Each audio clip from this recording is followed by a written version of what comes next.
All right. Hello, everyone. Peace of Christ to all. We just started our time with you for now. Uh,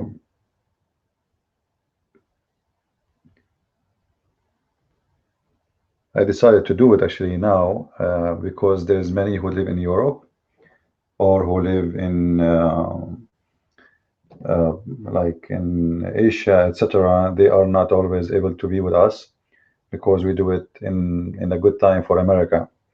So I hope that soon we will have more people who will join us. And today our topic simply is about Quran, or what is called the Amazing Quran. The Muslims, uh, they say and they claim that the Quran is an amazing book. Now this is what they say, right? And in the Middle East we say the monkey in the eye of his mother is an angel, is a super beautiful. Uh, so we want to today examine if what the Muslims see is a monkey, but they think he is an angel, or what they see is truly something really beautiful, but we are maybe blind, we do not see. Uh, the claim of Muslims is very simple. And by the way, if you have a question, if you want to share with us, you can click at the it says be part of the conversation. All right, so you can ask questions. However, if you could not, please post your question in Facebook. Depend in which Facebook page you are using. We have the one for everybody, and we have the one for Asia, which is called Islam in Depth Philippines. I made this page a long time ago, actually not very long, especially for Asian in the Philippines, so they can ask questions. So if you have any question about our topic, uh, just let me know. If you could not ask the question here, I mean in Hangout, you can simply post your question in Facebook page, in the main page. Don't post it to me in the email. All right. Let everybody see your question. Doesn't we are not we don't have secret questions, do we? So post your question simply in the main page, like Islam for Dummies, or the other one, Islam in Depth Philippines. Uh, you can post it in Facebook, or you can post it here right away, and I will see your question. Actually, I prefer if you can do it here in Hangout. Simply, all what you need to do is just to click at the side of the conversation here in Hangout, and you will be able to see the option which simply says be part of the conversation. So if you could not ask the question here, you could not log in for some reason because it happened before, then feel free and post the question, please, in Facebook. And remember, post it if you want to post a question in Facebook, post it in the main page, not in email. All right. Email is just an email. Like if you have a private question for me, something that's different story. But as long the topic is for everybody, then let us keep the question for everybody, so everybody can see the benefit of it and can enjoy the answer at the same time. Now, uh, is it truly that Quran is a book which nobody can make like it? When the Muslims uh, come with this, let us say, challenge. It's a challenge. Simply, the challenge saying, "Can you make Quran like this?" Now, I don't know how smart the one who made this challenge.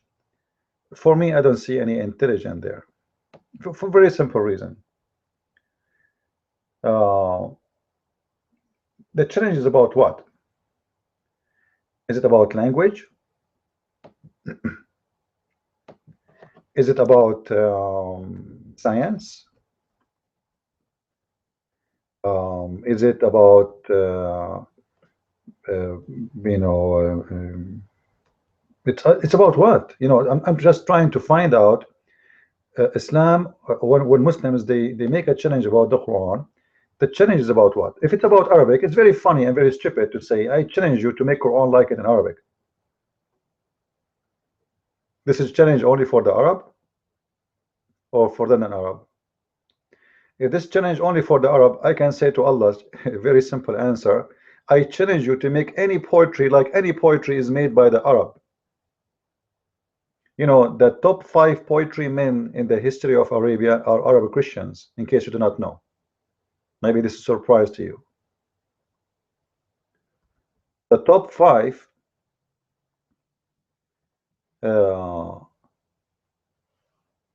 miracles, I mean, we call, in Arab we call it miracles because nobody really can do like those guys.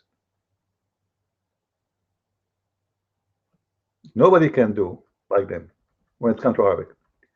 So it's very naive, it's very funny to make, because now if I make a Quran like the Quran of the Muslims or the Quran of Muhammad, who is the one who will decide if my Quran is better than their Quran? The Muslims? Do you think the Muslims will be fair in this judgment? I'm sure the Muslims will not be fair. Like wherever you do, they will say to you that, you know what, it's not even close, right? You cannot really, you cannot make Quran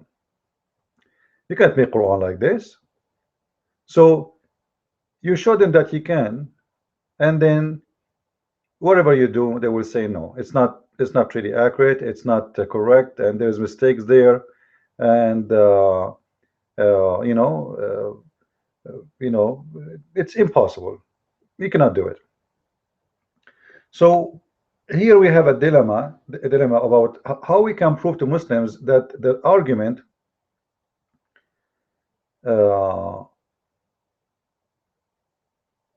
they come with is stupid. So this is what we will do today. We will prove to the Muslims before the Christians that the argument they are making is very, very stupid. I'm not insulting, by the way. Don't think I'm insulting. It's a very stupid argument.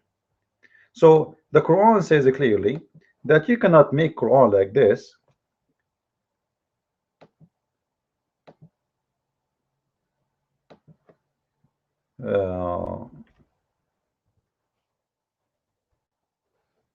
I will make the text big. All right. So we can show you why this argument is funny and stupid. This is chapter 2, verse number 23, and this is what the Muslims they use to say to us, well, the Quran, Allah our God, he made a challenge. In kuntum fi raybin mimma nazzalna ala abdina, if you are like if you have a doubt about how legitimate what Muhammad received, well, you know what, bring one surah like it, and they bring your witnesses if you are truthful. So we will go to the translation. You can choose any translation. As I said many times before, Muslim translation is not good to be accepted for the lack of honesty, the lack of dignity. You know, Muslims have no dignity. So when they translate, they are not truthful. I hope the screen is showing very well. All right. So look what the verse is saying. And if you are in doubt as to what we have revealed from time to time to our servant, which means to Muhammad, then produce surah like those surahs. Can you? Can you? You cannot. And this is supposedly what the Muslims claim to be a miracle, because if this is a book from God, not from God, anyone can make a book like it. Now what I will use today as a method to prove that this argument is very funny and very stupid, I will refute Muslims as usual by using their own Quran. By what? By their own Quran. I'm not going to use, because I can make Quran right now better than the Quran of Allah, and still the Muslim, it doesn't matter, they will say, oh, it's not good. Don't ever accept a Muslim to say, oh, your Quran is better. All right. So how we can prove this to the Muslims? How we can put like let's say a barrel of ice and water in the top of a Muslim who dream about how wonderful the Quran, because you know the Muslims, they've been told a lot about how wonderful the Quran is, especially those who don't speak Arabic. And you know the Muslim, they sing the Quran, and if you sing anything that will make it nice, right?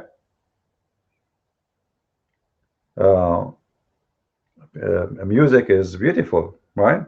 So they bring for you guys who have a beautiful voices, and they play the Quran for you, and you know you are listening, like it sounds like an Eastern music, you know, it's like, you know, but the Quran itself is very ugly and very disgusting. Not only the meaning, it's ugly, sometimes the meaning is very silly and very stupid. But because you do not know Arabic, so you will act like a cobra snake. You know the cobra snake? Shake with the stick, but not with the music. The Muslims, they shake with this music, but not with the stick.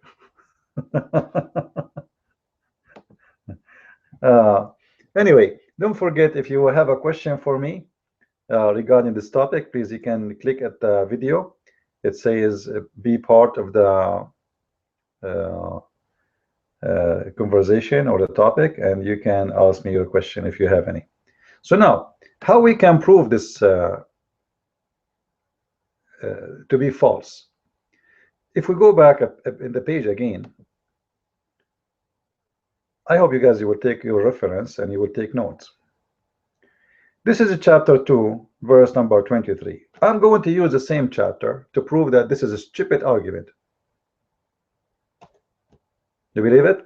I'm not going to go even to different chapter. I'm not going to go to the Bible. I'm not going to go to the Arab Christian poetry. No, no, no. There is no need, because you have to give something the Muslim himself cannot play with. Cannot play with.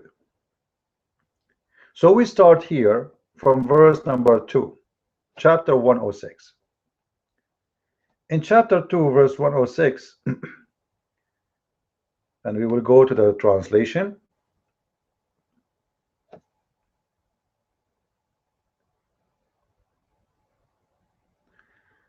Look what Allah himself, because supposedly the one is talking, supposedly Allah. So I'm assuming that the one is talking really Allah. Huh? I'm not going to say this is Muhammad or someone else. I will say it's Allah to make the Muslims happy. All right. None of our revelation, none of our revelations do we abrogate or cause to be forgotten, but we substitute something better or similar.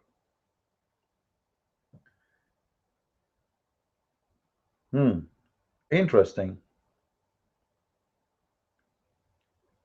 The verse before, Allah challenging us to make Quran better than his Quran, but now Allah himself is making a challenge to himself to make Quran better than his Quran, and he is working in it.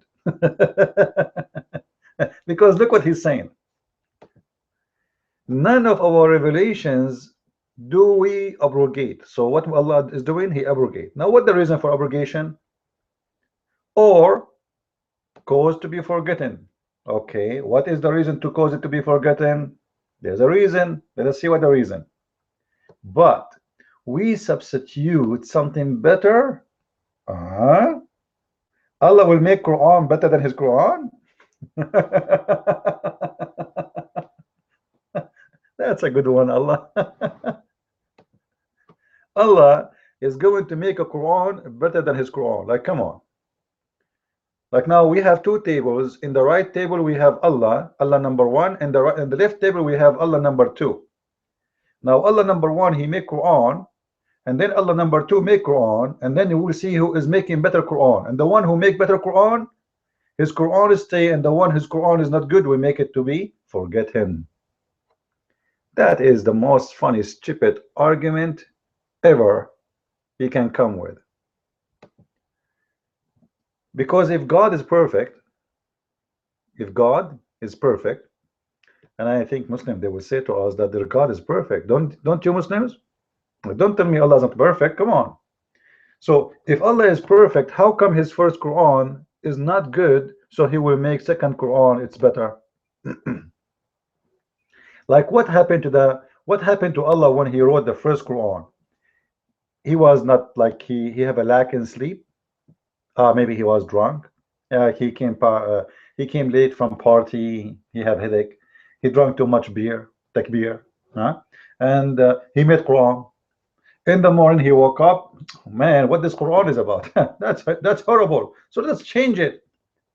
So Allah will make you forget the Quran which he made before, but he will make, hold on, he will make something better. Isn't it amazing? That is astonishing. And not only this, he will cause you to forget the bad Quran.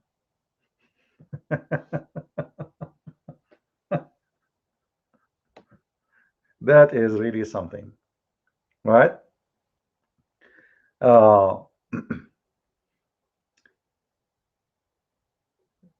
We need always to remember that logic is something Muslims don't have in their belief.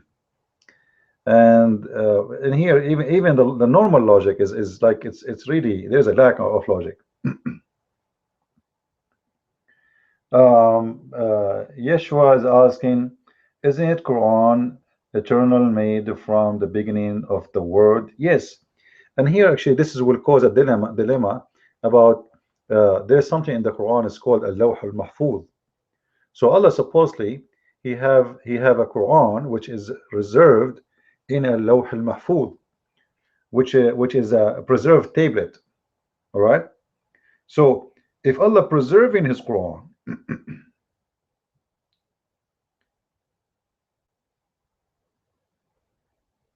then Allah he will cause you to forget the Quran, and Allah he will make Quran better than the Quran. So what that preserved tablet which is written from the beginning of time? I guess our friend here he's asking this question, which is very logical. You know, if Allah he wrote the Quran since the beginning of time, and this Quran is preserved in a board which is between the eyes of an angel. His name is Israfil, and the distance between the eyes of Israfil is the same distance between the two edges of the sky. This is how big he is. All right.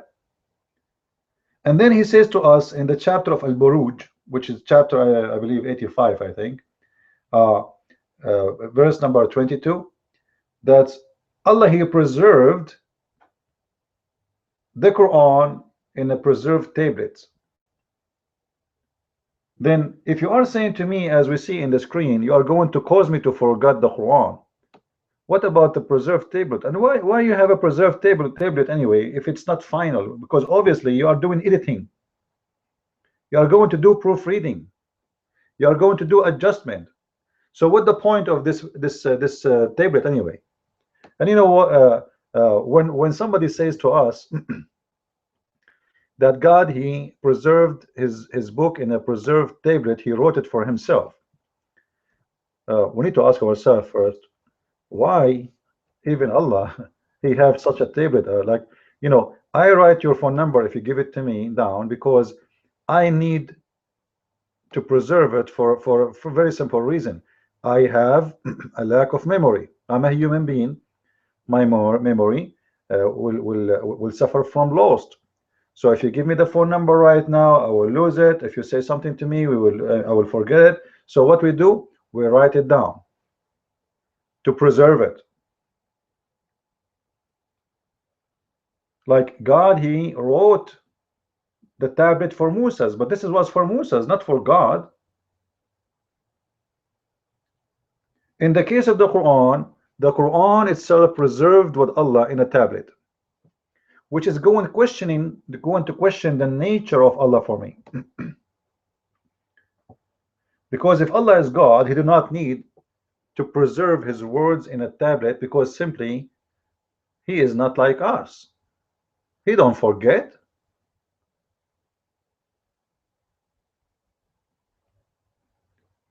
Then what the verse is saying to us, that Allah is going to make something similar or better. So here we have another problem here. If we go back to the verse we mentioned,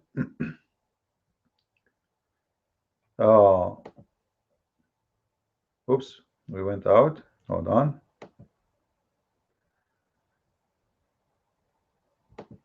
The problem here with, which we have,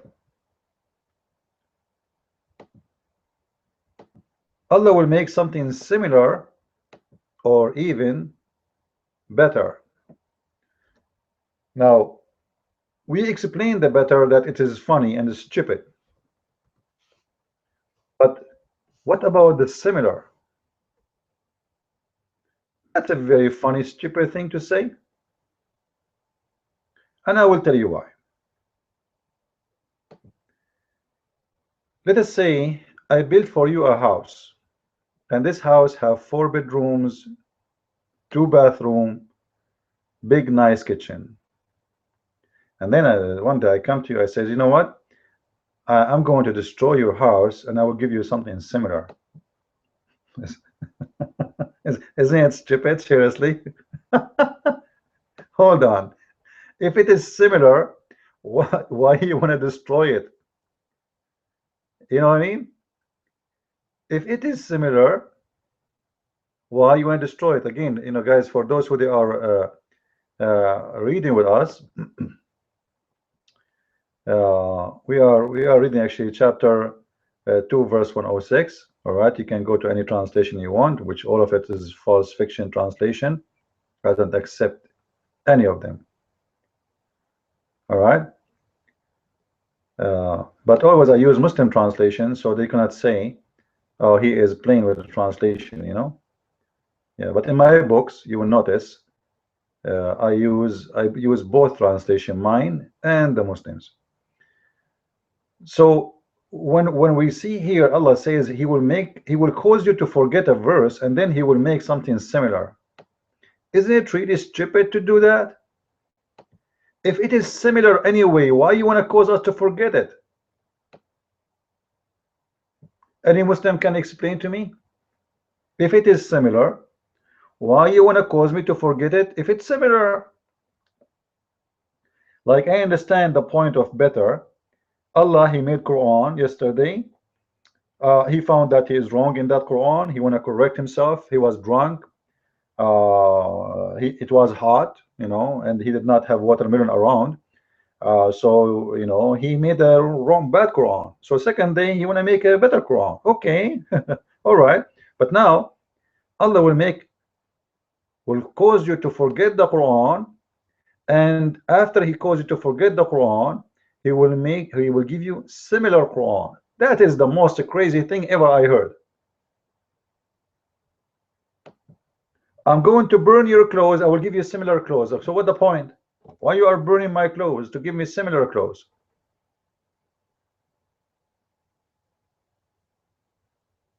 Again, if you have a question, guys, you can click at the video. There's an option that says be part of the conversation, and I will be happy to answer you.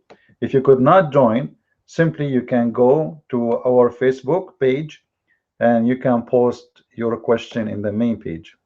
All right, in case you have a question. So simply the argument Muslims they come with, which is saying, if you have or if you can provide Quran better than this Quran, it's a very silly, stupid argument, because what the chapter 2 verse number 2:3 is already conquered by chapter 2 verse 106, because Allah himself saying there is a worse Quran and there is a better Quran. So Allah does the challenge even against himself. Now, for me, this is not really enough. Seriously, this is not enough.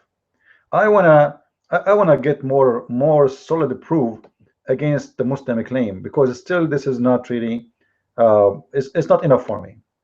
All right.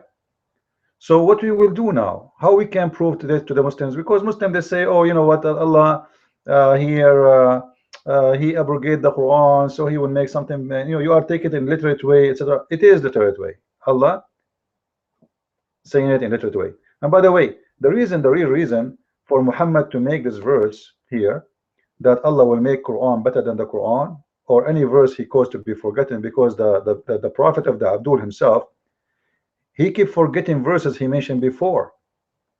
So when they ask him to recite it again, he cannot remember. When he recited wrong. So what he do say, as an excuse for his false prophecy, he says, you know what, Allah caused me to forget, but Allah will give me something better or similar. You see, because how he can explain to you why he cannot recite the Quran twice correctly? The Muslim, they say to you, we recite the Quran by heart, right? This is false fiction. This is after 1400 years of repeating, you know, since you are a child. In the case of Muhammad himself cannot recite the verse twice, and the proof is just right in the front of our eyes. Why in the world God will cause anyone to forget his words anyway? Isn't it his word preserved? When you say to me, I'm going to cause you to forget it, so why you send it? And the funny, there is verses right now in the Quran is forgotten, which means no Muslims can remember them. But yet they practice the order of those verses, but they cannot remember the verse. As an example, you know, there is the verse of a breastfeeding for adult. Quran should have two verses at least for breastfeeding for adult. If you go here,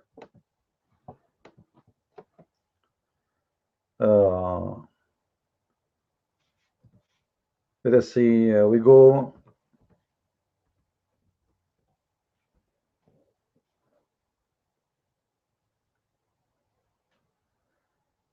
this is a story supposedly here about a man. He have sexual desire to a woman. So the woman, she came to the prophet, and here you see the story here, really funny, stupid, proving Muhammad to be a perverted man.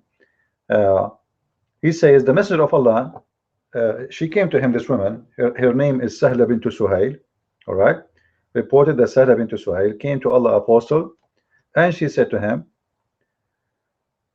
messenger of Allah, I see in the face of Abu Hudayfa signs of problems. You know, he's looking to me in a sexual way. So Muhammad, he gave her the answer. He said to her, suckle him. Now this suckle him is based in a chapter in the Quran. There is 10 suckling a Muslim woman she have to do to a strange man.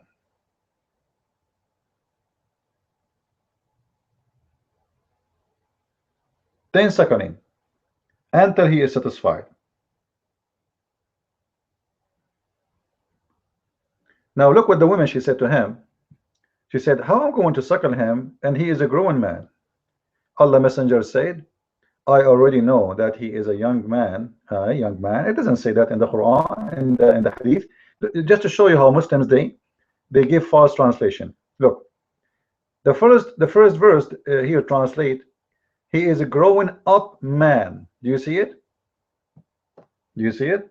Well, this is in Arabic. It says, وَهُوَ رَجُلٌ كَبِيرٌ. He is an old man. He is not a kid. In the second line translation, because they are ashamed of it, look how they translate it. I already know that he is a young man. The fact, you see, look with me in Arabic, you will see the same sentence. إِنَّهُ رَجُلٌ كَبِيرٌ. It's exactly, you see it? The one in the top?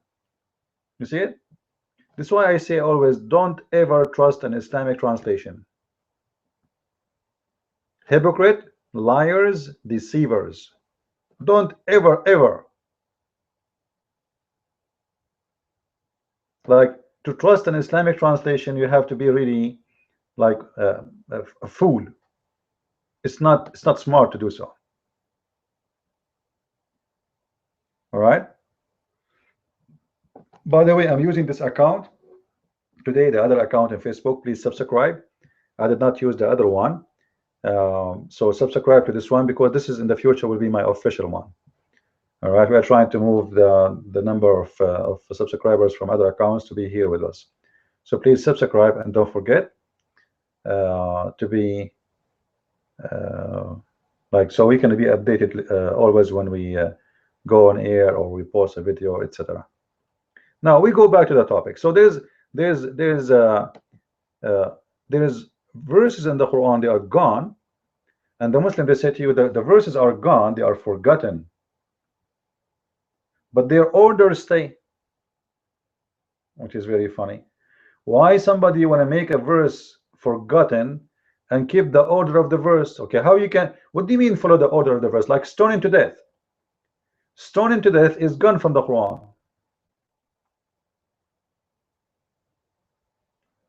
We cannot find it in the Quran, but Muslims, they practice stoning to death. All right.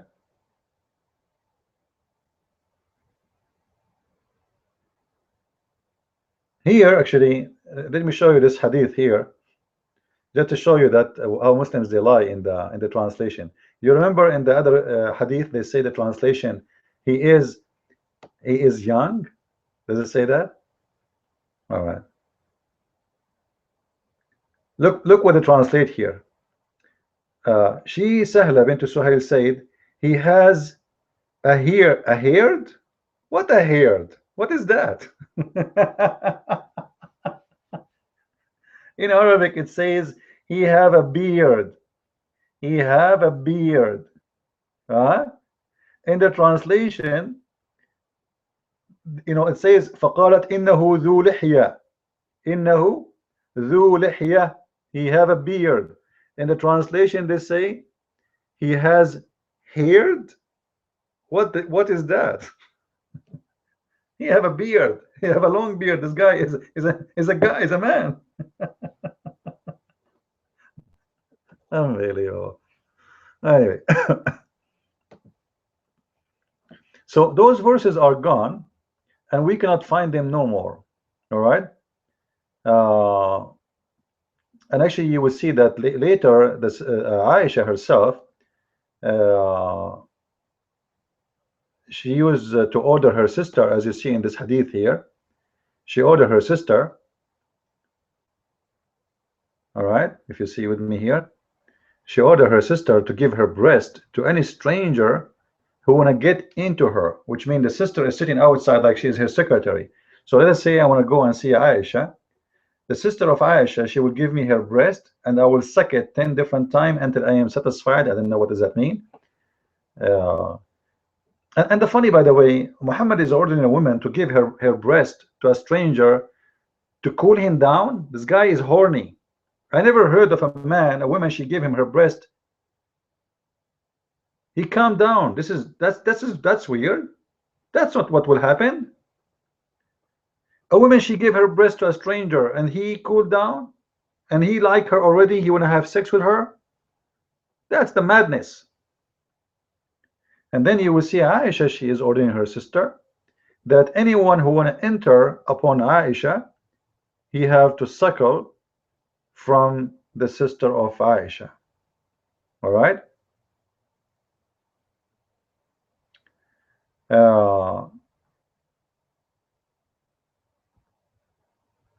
If we see here,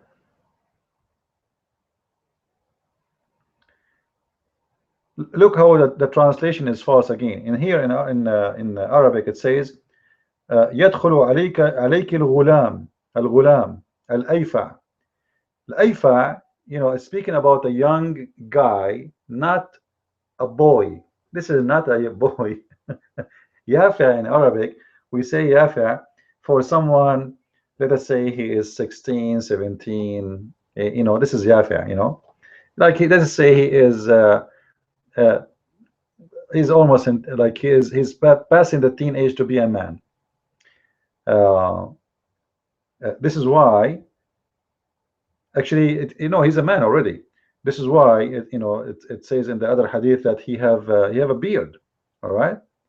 So the sister of Aisha, she used to give her breast, so anyone want to enter into Aisha have to suck her breast. And here you see the verses are missing.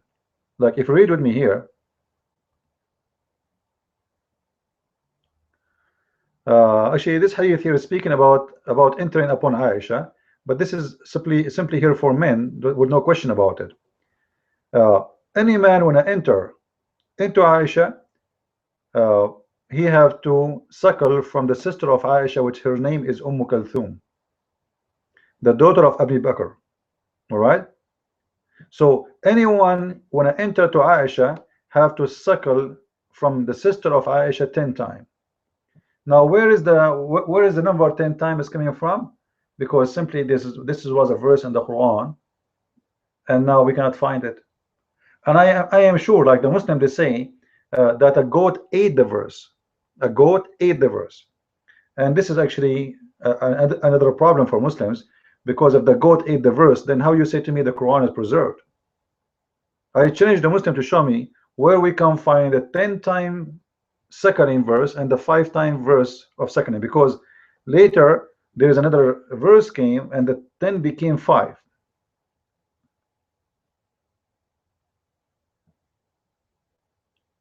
The 10 became 5.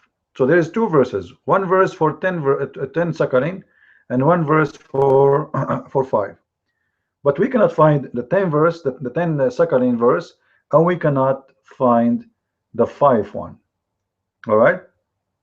So this is just additional proof of the fiction of the Quran, saying the Quran is preserved and the Quran nobody touch it, and the Quran, etc. Like if you search here for the hadith,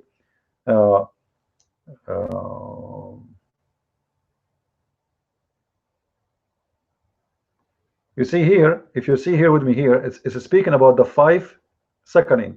The one before it was speaking about 10 suckling. All right. So it became 5 suckling later. Now let us see here.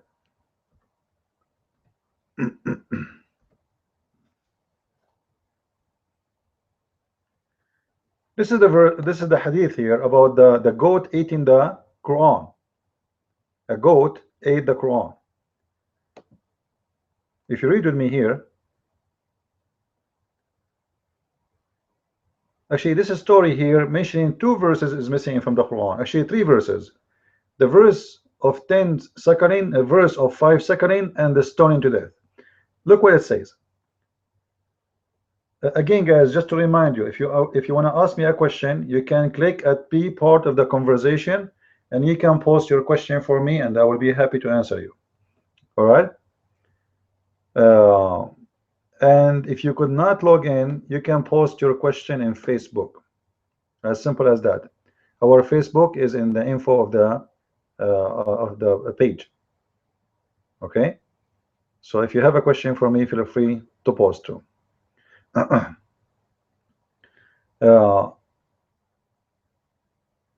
If you read with me here, it says the verse of a stoning and of a breastfeeding an adult 10 times was revealed. So what we have now, we have a verse of a stoning. This is a different verse, and there's a verse of a breastfeeding of 10. This is another verse.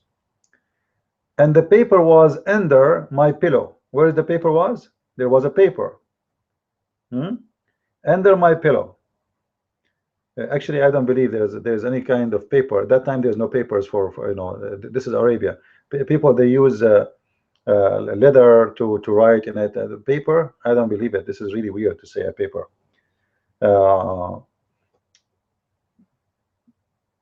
Like in the middle of the desert, they have papers. Where? From where it's coming? Who is the one making papers?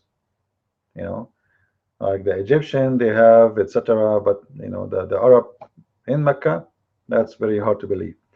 Anyway, so it was under my pillow. When the messenger died, we preoccupied with his death, and then a sheep came and ate it. Okay, what? Hold on. Ah, the Quran is preserved, but the Muslims confirm to us that there's a goat ate the Quran. And remember here, the Muslim cannot say this hadith is weak. By the way, even the weak hadith is a good hadith, in case you do not know. All right, weak hadith and strong hadith, Muslims they play this game, but the fact all of them they pass and all of them they are okay. It just there is a grade of the hadith, you know. And actually, I like you if you want to search. There's a a sheikh. His name Imam Hamza. Just type Imam Hamza weak hadith next to it, weak hadith, and then you will see he is explaining to you that even the weak hadith is accepted in Islam.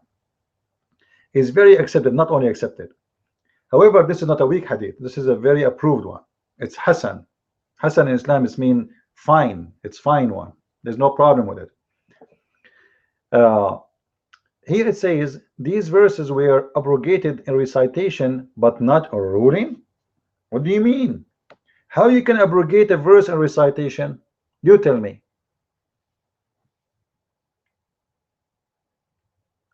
Okay, you know what? I have a challenge for the Abduls. Show me a verse. Show me a verse. It says because in order to abrogate them in recitation, you have to have an order says don't recite those verses no more. Can you show me a verse saying don't recite them? If there is verses in the Quran now we can jump over them. What do you mean abrogated in recitation? And look at the wisdom here. Abrogated by a recitation but not in ruling. So what the point? If you are going to follow it, why you abrogate them by recite? What kind of abrogation? You abrogate the recitation. Okay, you want to do the ruling without recitation. How you can do that? How I can follow the law if the law is gone? Are you getting my point?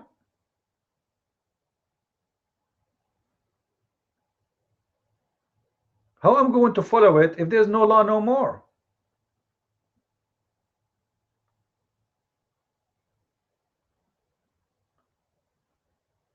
So obviously the story here is nothing but a shish kebab to cover the problem the Muslims have. The Quran is messed up. There's one of two choices actually. Either the Muslims in purpose, because this is a shameful verses, they decide to take it from the Quran. They don't want to see those verses because it's speaking about women giving her breast to stranger. This is a shame. Nobody would accept that.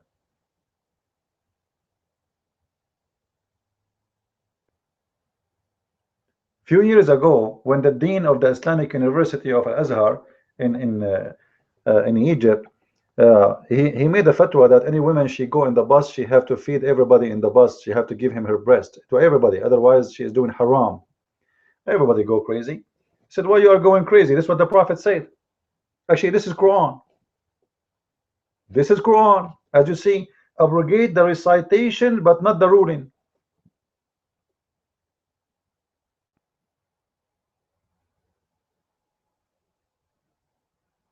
Muslims they get upset because you know Muslims they like most of them they have no idea what Islam is about.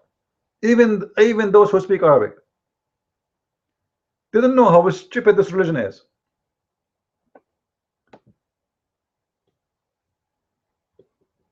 Any question? I don't see any questions in the text, guys. Again, if you have any question, you can like maybe people they don't know how to join the conversation. It's very simple. You click in the top of the video. It says be part of the conversation. You click there, and you can be able to post your question. And I am not sure if people they are posting in Facebook too. I mean, let me see if there's any post. All right.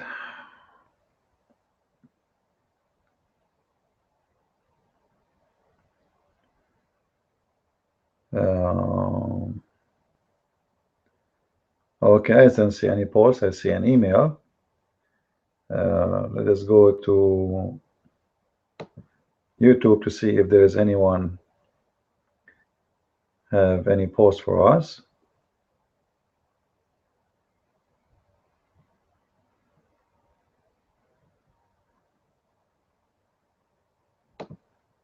Because last time, you know, there's some people, they were trying to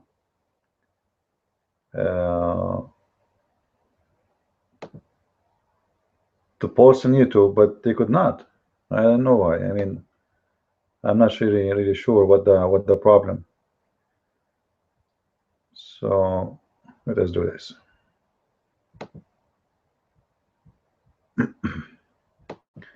I will switch to YouTube page to see if there is any post there under the video.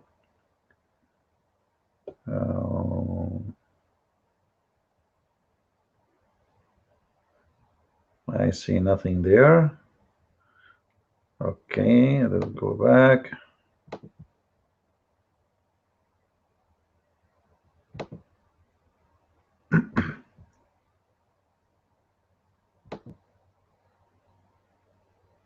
You see, I chose this time in purpose because usually, like, we have a lot of a viewer in certain time because people know exactly what time I go online. But today I decided to go in different times, so people who they are in Europe, they might be able to be with us and join us. All right. So here,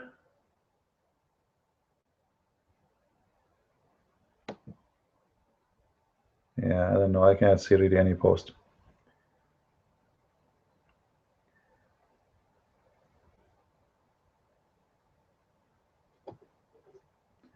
Anyway, now we will go to the method number 2 to prove that the Quran is not, you know, like the challenge the Quran make is very stupid, because until now we have many, like we did not really mention everything. The Quran come with a challenge, which is to produce Quran like this, and we show you the first verse. However, in verse 17, chapter 17, verse number 88, the Quran says the genie and mankind, if they gather together to make a verse like it, they cannot do it. All right.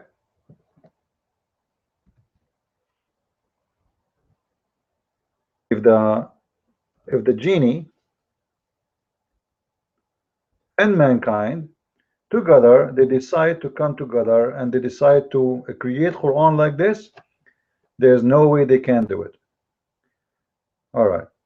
And this is in chapter 17. Let us go.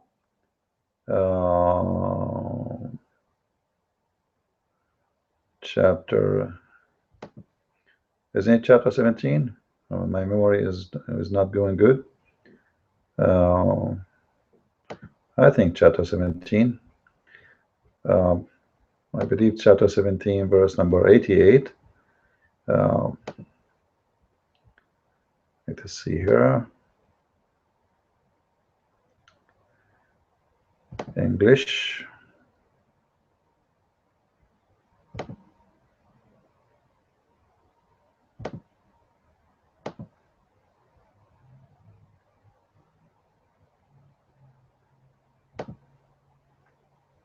All right. Here we go. This is the interpretation by Jalalain in the Quran, chapter 17, verse number 88. Allah saying, verily should mankind and jinn and genie come together to produce the like of the Quran in terms of clarity and etc. and excellence, etc. But they cannot produce something like this. So Allah making a challenge that nobody can produce Quran like his Quran. Not only the challenge is for mankind, the challenge even for the genie. Now, who is the genie, by the way? Shaitan is a genie, just to let you know. Shaitan in Islam is considered as a genie. Now, you see, when a fool, he speaks too much, he hurt himself.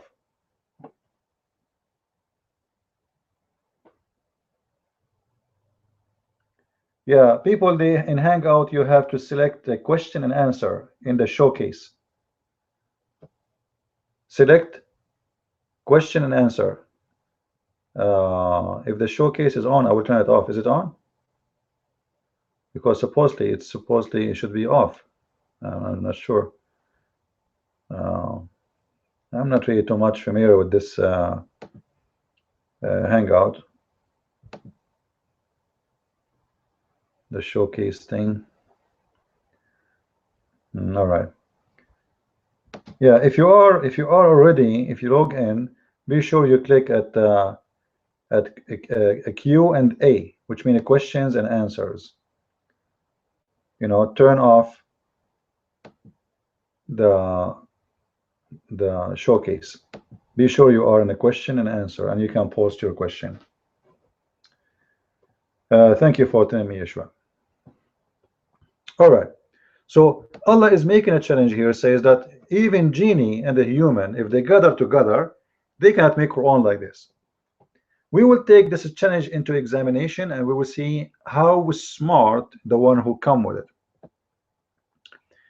I am not sure, guys, if you ever heard of something called the Satanic Verses.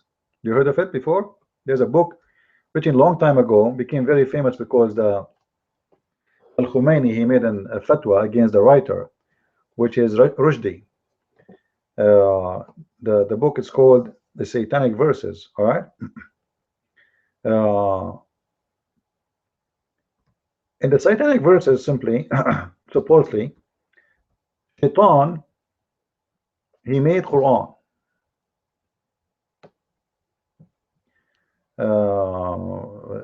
The Shaitan, when he made the Quran, he came with the Quran, and he gave Muhammad Quran, and Muhammad, he did not notice that this Quran is not from Allah. All right. So Allah made a verse, says we are going to delete, we are going nansakh. All right. Now here, this is the chapter 2, verse number 106, where we spoke about Allah is going to delete, right? Allah is going to abrogate evil. We showed you that verses which used to be for breast adult feeding and stoning to death and etc. And then Allah, you know, he himself is changing himself, and Allah himself is beating himself, and Allah, he make Quran better than the Quran. And we showed you verses are missing and gone, and we showed that the verses are eaten by the goat. But now the story is different.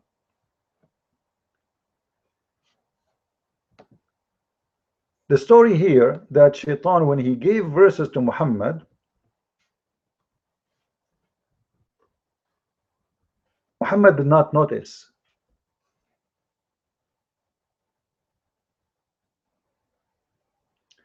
This is a chapter 22, verse number 52. And you can read any translation, and as usual, I say always, translation of Muslims or fabrication is not true. Don't ever trust Muslim translation. But we can use it for the purpose of proving their false religion. So remember, Allah, he said that nobody can make Quran. Not only the mankind, even the genie. Shaitan is a genie.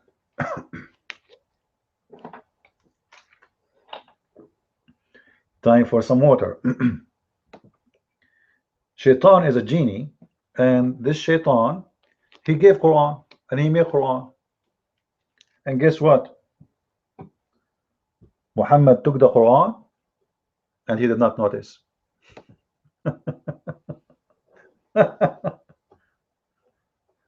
What?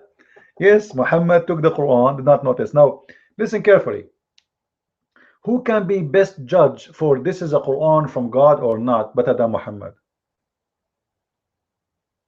I mean, if today we are going to do the challenge Allah, he made, huh? Allah, he says, if you don't believe in Muhammad, make Quran like it. Who can be better judge for the Quran if it's from Allah or not? Muhammad.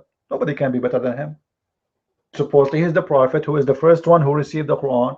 He is the most one who knows the word of his God. He is the prophet of God, supposedly.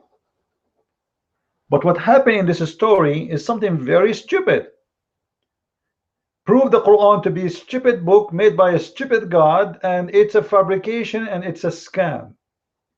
Because if the Quran made by Shaitan and Muhammad received it, and Muhammad recited, and Muhammad did not notice that this is not from God, that means the Shaitan Quran was better than the Quran of Allah. According to the story here, after Muhammad received the Quran, which from Shaitan, and simply, by the way, this is not about just receiving Quran from Shaitan. Muhammad even he bowed down to the idols.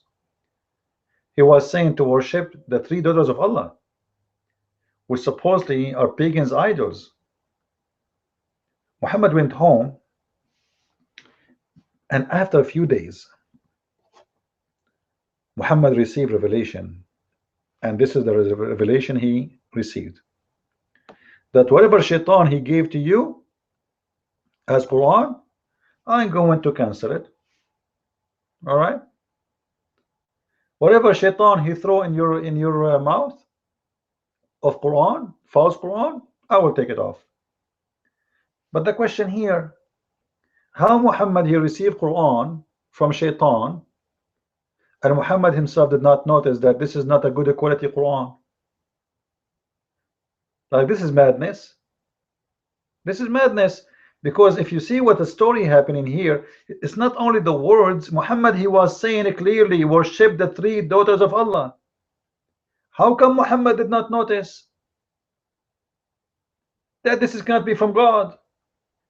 Which mean here the quality is not only Arabic quality or structures of the sentence quality or a grammar quality. No, even the words, the teaching, it's against what he stands for. Supposedly he is teaching that you should worship the daughters of Allah.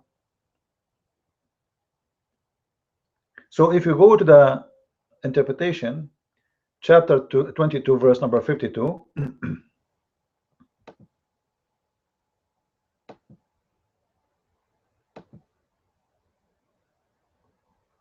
And this is the interpretation here. We will make the text big so you can read with us together.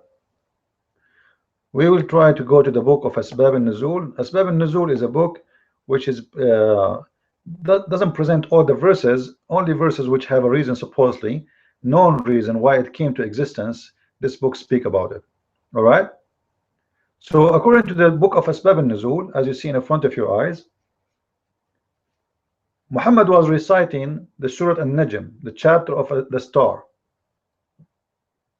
When he arrived to the sentence where he says by the star, when it is stith, the messenger thereupon he recite Al-Lat, Al-Uzza, and Manat the third, and the other. The devil put in his tongue, he had secretly wished and hoped for, and said, these are the mighty Karnas, like the daughters of Allah, and their intercession is a must. So Shaitan, he put this in his mouth. Shaitan put all of this in his mouth, and Muhammad did not notice. And Muhammad went home, and Muhammad had no idea that this is coming from God. Like, didn't Muhammad notice that Allah and Al-Uzza and Manat are not to worship? Isn't it Islam supposedly a religion of Tawheed, which means to worship Allah alone? So how he recites such a thing, saying, and the intercession of those three daughters of Allah is a must. In Arabic it says, وَإِنَّ شَفَاعَتَهُنَّ لَتُرْتَجَى. Their intercession, it's hoped to happen. We pray for them. And not only this, it says even that he bowed down.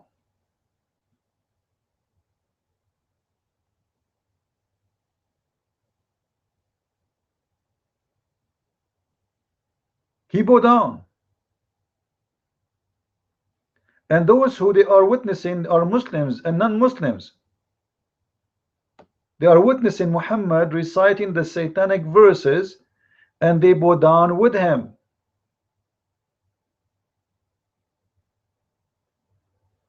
And then Quraysh, the tribe of Muhammad, they were very happy. Muhammad is worshipping our gods.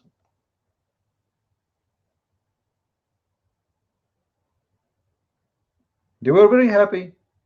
Look what the book here is saying. That evening, by the way, in some books it says took him 2 weeks. That evening, Gabriel or Jibril, peace be upon him, he went to the messenger, Allah bless him and give him peace, and he said to him, what you have done? Muhammad have no idea.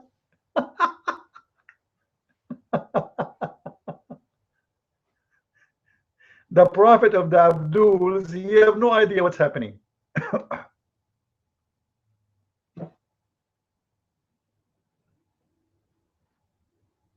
Are we listening, guys? The prophet of the Abdul has no idea. Okay, Madara, I will answer you after we finish this topic, I promise you.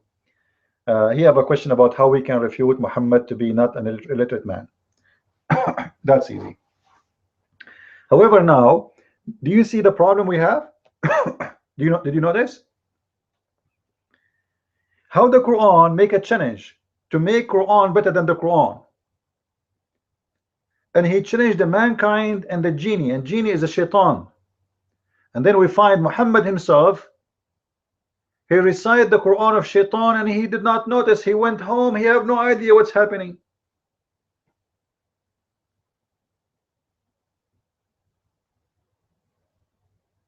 You know what I mean? That's crazy. Which means the Quran of shaitan was so good to the point Muhammad did not notice, even better than the Quran of Allah. So the angel of Allah later, he came to Muhammad, he said to him, hey, Prophet Abdul, brother, Dr. Zakir Naik came to Muhammad. Brother, what did you do, brother? Brother, how you throw the brother, huh? Brother, how you recite the brother?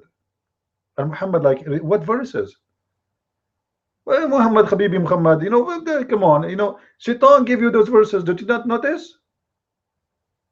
He bowed down to the idols, he worshipped the idols, he recited their names, asking for their intercession, and yet Muhammad have no idea.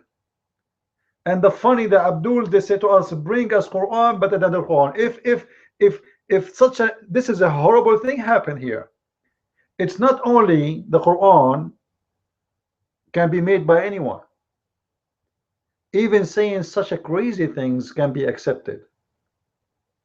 And here is going to show us many stories actually, or let's say something behind the line here. The Muslims and the non-Muslims, they were watching.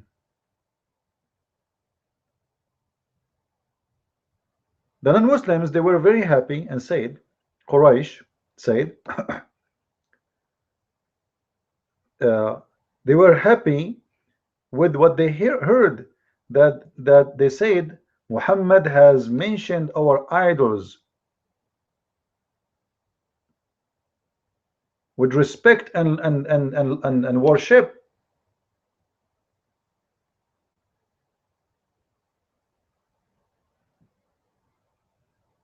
And they are praising Muhammad for doing that. So how Muhammad did not notice? Let us say if the Quran, the shaitan he gave to Muhammad was so good in Arabic to the point Muhammad did not notice. I will let it go. I will let it go. Which is going to prove that the Quran is false anyway, because you made a challenge to us to make Quran better than it. In which way? In Arabic, here we go. Muhammad received Arabic Quran from shaitan, it passed. This is number one. Muhammad received false teaching from shaitan, not only false Quran, which means this will affect the religion itself. Like it's not just Quran saying to him, pray to Allah and say mashallah, and after a prayer call Abdullah. Huh? It's not just saying making some rap music. No, he gave him an order to worship the 3 daughters of Allah, which is idols. And Muhammad, he followed blindly, and he recited and he bowed down, and he did not notice.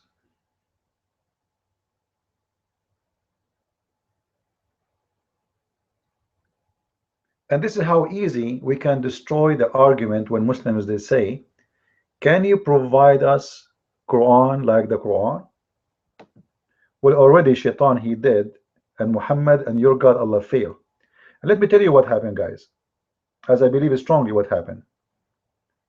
Muhammad he is a hypocrite scammer. When he was praying, it was only people of Quraysh there. All right, and they were praying behind him. Like they say some Muslims was there, but Muhammad maybe he said to himself, they would not complain. He is a prophet, whatever he say, they will let it go. The news spread about what Muhammad did. And Muslims start complaining. This guy must be a scammer. He tell us we have to worship Allah, we should not to worship the Lat al-Uzza, because there is a verse in the Quran about it. That Lat al-Uzza, you know, the daughters of Allah, Allah reject them.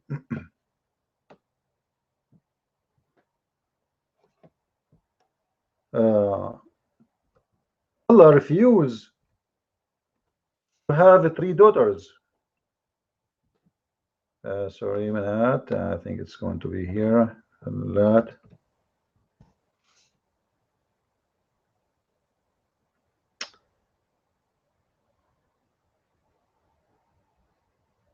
It's not going to come. It's coming with all the sentences. Let's go here. What's happening? Let us see. Hold on.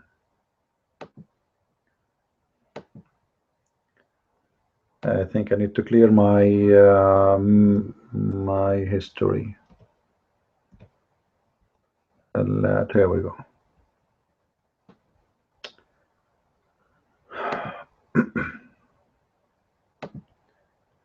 So Allah he says clearly, supposedly in different verses in the Quran, that Allah and Al-Uzza should not be recited and should not be worshipped. The daughters of Allah, Allah don't have daughters, and Allah upset here actually about because of their gender. Allah don't like to have daughters. He like to have sons. Because here and here, see this hadith is this verse is very funny. Allah says to them, do you see Allah al-Uzza and Manat the third? Are yours the males and his the females? Look at this guy.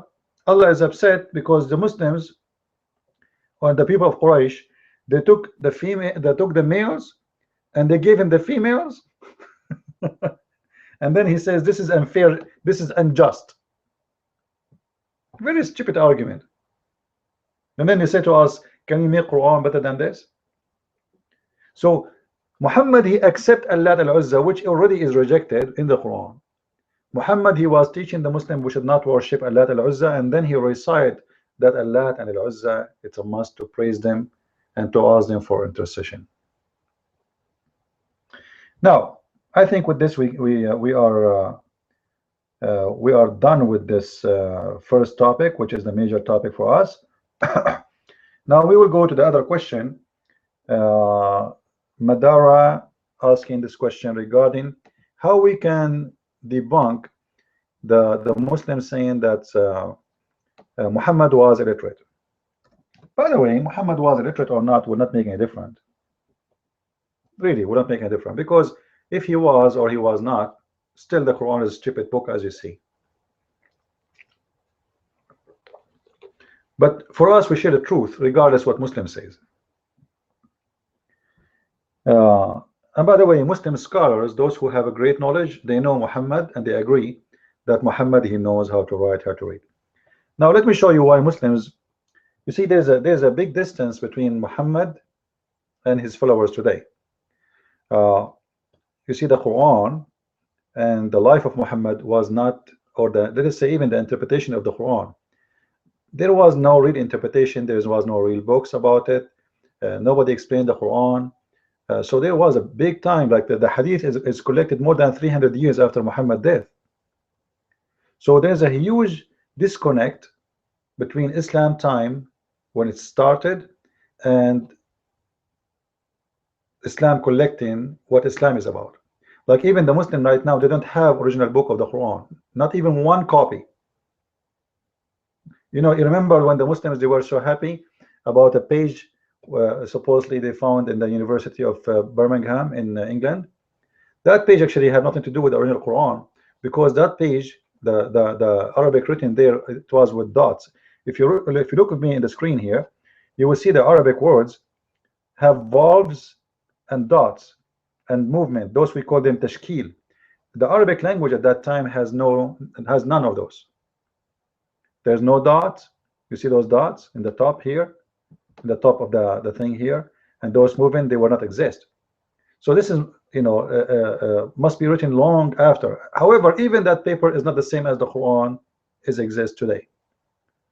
You can go and read and you will see it says very similar, but it's not the same. Even though that is not really it was an age for the Quran, it was an age for the leather. You see that the people before, because leather is expensive, like, you know, we don't have papers like now, you know, we just rip the paper and throw it in the garbage. At that time, to do that, you must be crazy, you must be filthy rich. So they used leather to write in it, and when they need the leather again, let us say you wrote in it a while ago, and what you wrote, you don't want it no more, just wash it. You wash it with water and you write again, etc. So the same leather can be used for hundreds of years. People, they inherit it, it doesn't damage. They write in it, and then the old writing, they take it off, and then they write again, and then later they write again, etc. This is why you see that piece of leather have many background writing in it. You can see it easy. So the age was the age of the leather. Actually, the age of the leather was even before Muhammad's birth. The age of the leather, not the age of the ink. Now, how we can prove Muhammad to be not illiterate? You see, the Quran used the word ummi, al-ummi, which means the unlearned. All right. And this is all those verses in front of your eyes speaking about that. You know, you can take notes. As an example, chapter 7, verse number 157. This is a translation of the Muslims for this verse. Those who follow the messenger, the unlearned or the illiterate prophet. So here the illiterate is about illiteracy in the book of God. This is why you see the Quran call the Christians and the Jews the people of the book. People of the book. Muslims are not people of the book.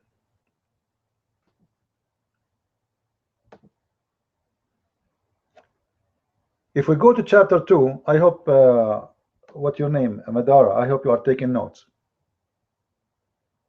I hope you are taking notes, all right? In chapter 2, verse number 78, the Quran gives us an answer for what ummi mean. You see, وَمِنْهُمْ أُمِّيُّونَ. The same word is used for Muhammad. Muhammad is ummi, a Rasul al-ummi. وَمِنْهُمْ أُمِّيُّونَ. Let us see what the translation says. You can take any translation you want.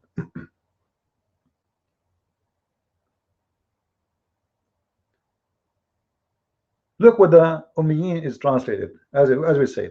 And there are among them illiterates who know not the book.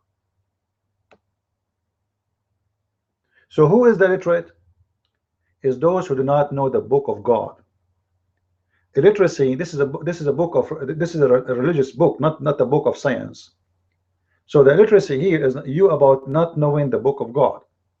So when somebody, like even the Hebrew people, when somebody is a rabbi, they say he is a learned man. Learned man means rabbi. All right, he's learned. The public are not learned because they don't have the whole knowledge.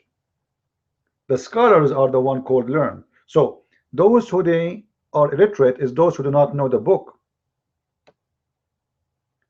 Yet the Christians consider all the Christians and the Jews are people of the book. Why? Because we are learned about God already, and now it's time for the illiterate, the ignorant, who do not know God, and this is why the Quran called them illiterate. And Muhammad was one of them. Muhammad was not a believer. We can give you more reference. Let us show you more reference. So we finish with first one, all right, chapter 2 verse number 78.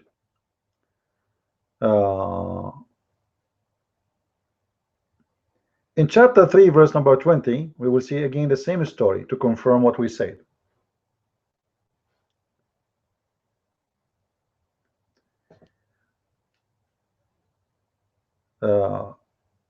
And as you see here, this is supposedly Allah is arguing with the people of the book, people who've been given the book, all right. But if they say, if dispute with you, say, I have surrendered, not submitted, myself entirely to Allah. So everyone who follows me, and say to those who have been given the book and the unlearned people. So look what the Quran divide. The Quran divide the people to two kind of people: unlearned and people of the book. So what unlearned mean here? You hear me, Madara? Are you getting the point? So the Quran divide the people to illiterate and educated. The illiterate is the one who do not know the book, not the one who do not know how to write, how to read.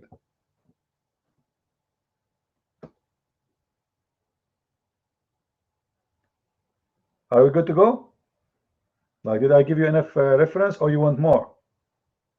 Because we can give more, you know. It's like it's very easy actually to prove those things. All right. You know, like even in chapter 3 verse number 75, and from those people of the book, the one you can give him something and he keep it, etc., you can trust him. And then they say, oh, don't worry about those al-ummiyin, the unlearned one, the ignorant. So the Quran again divide the people to two kind: the ummiyin,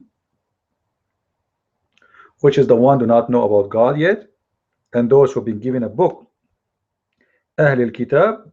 Those are the people who they are the Christians and the Jews, and they are called the people of the book not because they know how to write, how to read, but because they know God. All right.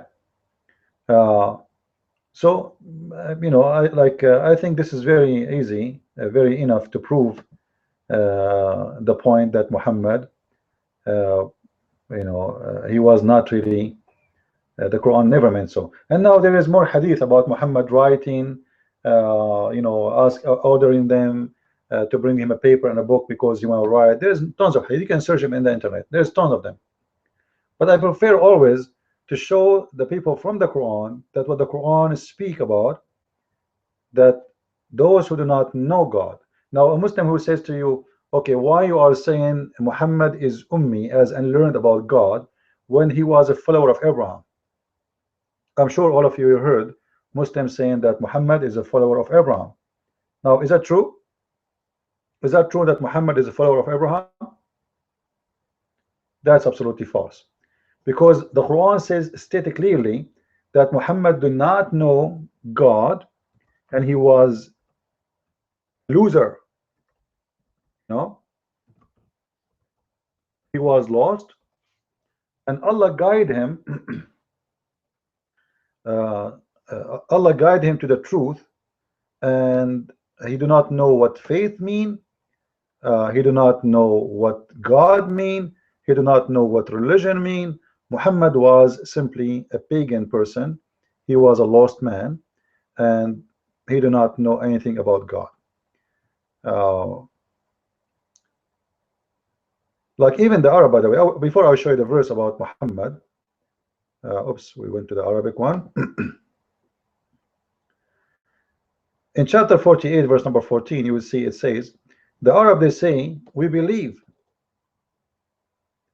The Arab, they say, we believe. The Quran says to them, or Muhammad says to them, suppose it's the Quran, don't say we believe, say we surrender. You see the translation here about submitted is false. The correct word for translation, we surrender. Let me show you.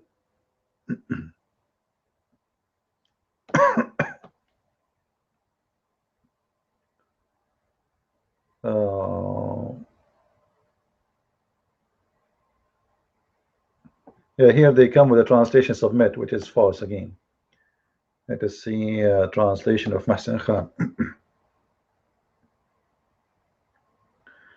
All right, you see in Mahsen Khan here better translation.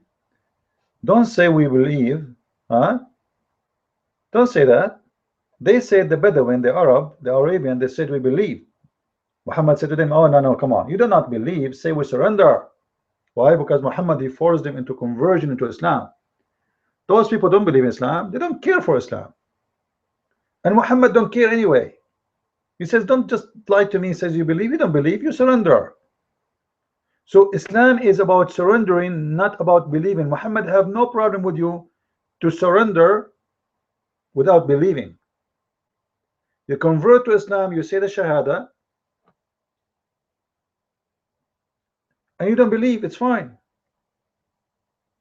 That's very fine. As you see, Muhammad here is not against them.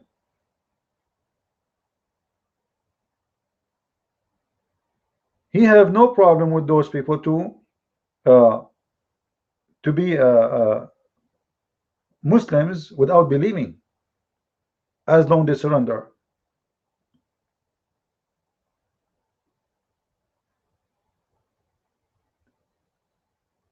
And this is why, you know, like sometimes I see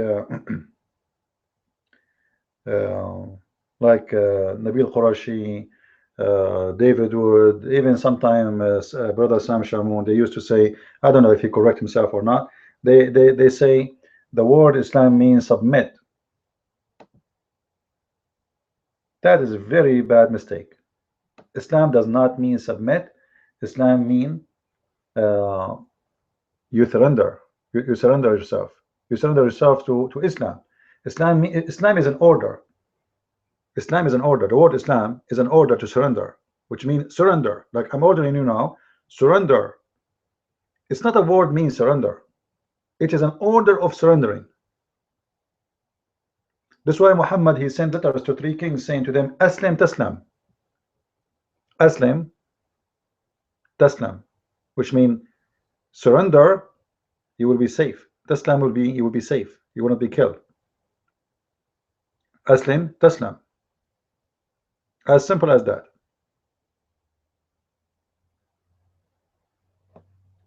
Are you there, Madara?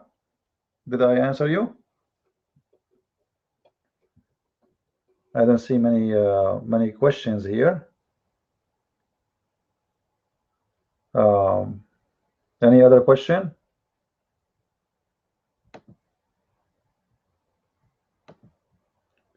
So you know when the Muslims they say that Muhammad was Abrahamic and etc. Those things, simply it's a lie. You know, Muhammad is not a believer. Like the Quran says, وَوَجَدَكَ ضَالًّا فَهَدَى. ضَالًّا. In chapter 93, verse number 7, Allah says to Muhammad, you know, you were lost and he guided you. The Muslim, they give you the false translation. They say, and he found you wandering and he gave you guidance. What do you mean wandering? It says ضَالًّا. ضَالًّا in Arabic mean lost. Have nothing to do with wandering. And he found you unaware. What do you mean unaware? Like look how they try to fool you with the translation. What do you mean unaware? Unaware of what? Unaware of the Quran and Allah? How he will be unaware anyway if he didn't receive the Quran anyway? This is how stupid, you know, they try to fool you. If this guy never have Quran before, how he will be aware anyway? The Quran says, وَوَجَدَكَ ضَالًّا, you were lost and I guide you. Lost, totally lost.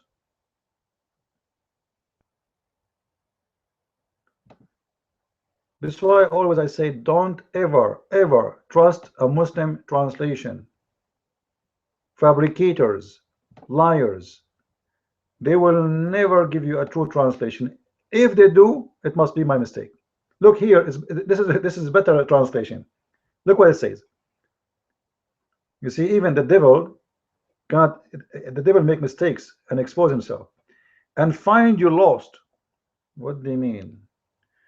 Look what they say between the bracket.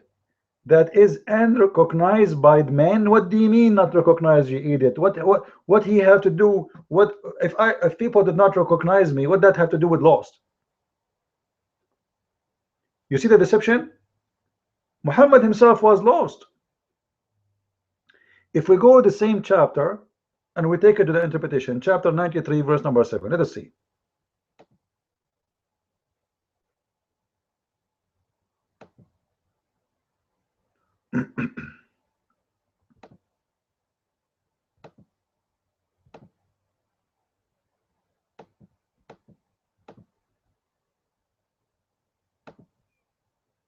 All right.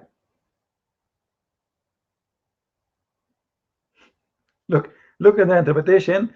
How the interpretation is so different from the translation. In here, we found you wrong, erring. And didn't he found you erring, which means wrong? Which means he was following the wrong thing. And there it says not recognized by men. There's a huge difference between he was wrong in the belief and not recognized by men.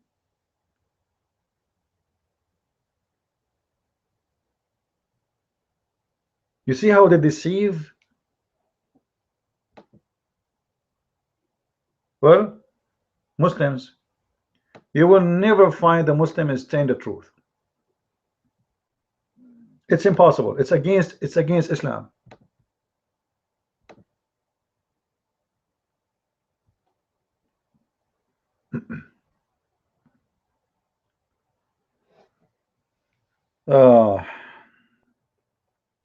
Anyway,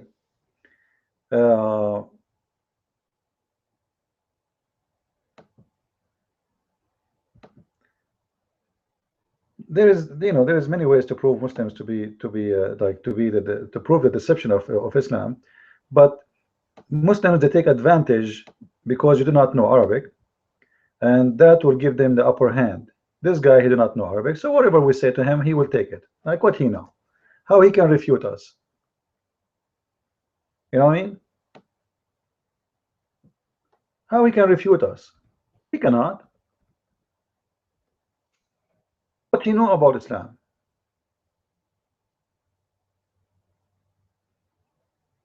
So we can go around it, and we can play, and we can fabricate, and we can, you know. However, there is a verse in the Quran.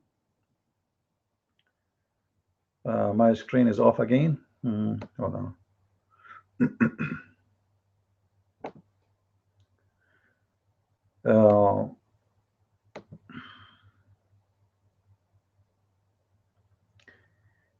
If you go to chapter 42, verse number 52. I hope the brother who asked the question is listening.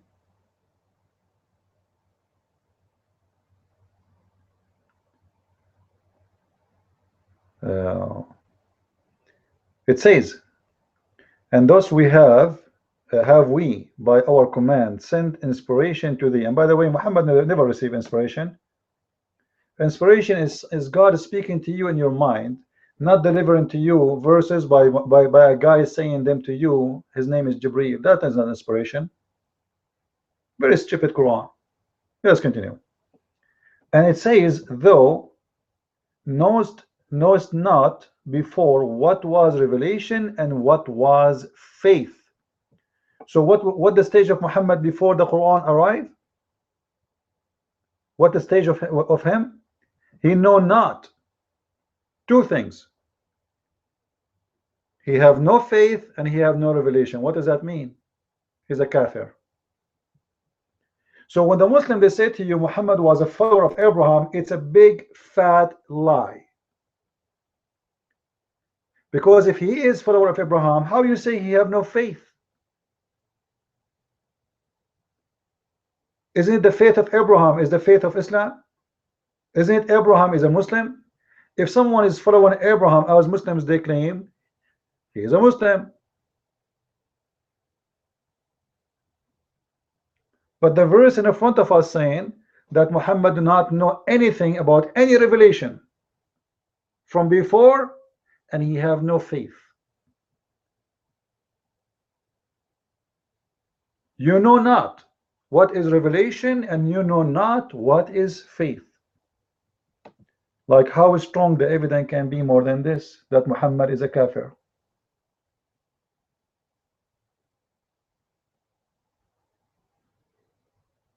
We can make a topic about tourism, Madara, because I'm not really planning to stay longer than this.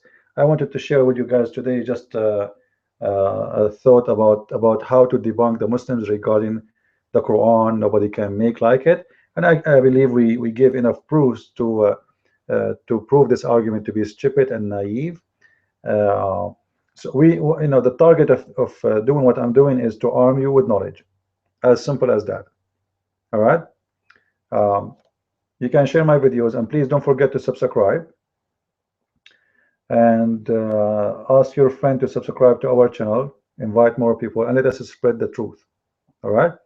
I'm almost doing my show every day, but usually I do it in USA time, around afternoon New York time, like sometime 4 p.m., 5 p.m. New York time, something like this, but as I said today, I wanted to share it in different times so we can have those who live in Europe or in Asia to join us.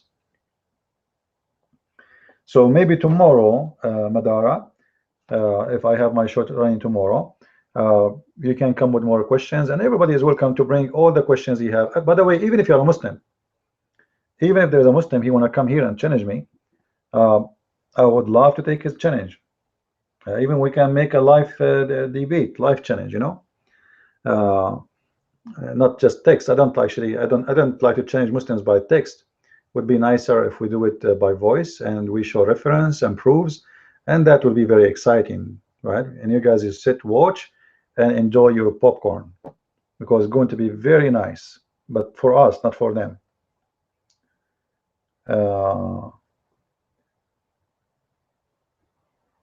Do we have any comment about the topic? I think with this, we had done everything, and I want to say thank you by the way, for those who did donate for our mission. I appreciate them. We have already, I think, 28 people, and actually 28 people, including those who they are taking Arabic class, and those who they are taking the Arabic class alone. We should reach more than the $600, because the Arabic class alone should cover at least 1,000. So those who they are paying for their classes included. Anyway, I want to say thank you for everybody, even those who give $1 donation. God bless. I appreciate you, and thank you very much for your support. And I hope in the future we can do better, and we can do more. With this, I say thank you.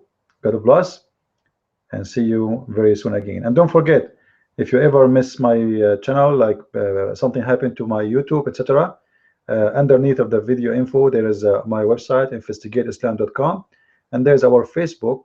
You can click there and subscribe, so always you can be updated about any new news we have. With this, I say thanks, God bless, and see you very soon again. Bye-bye.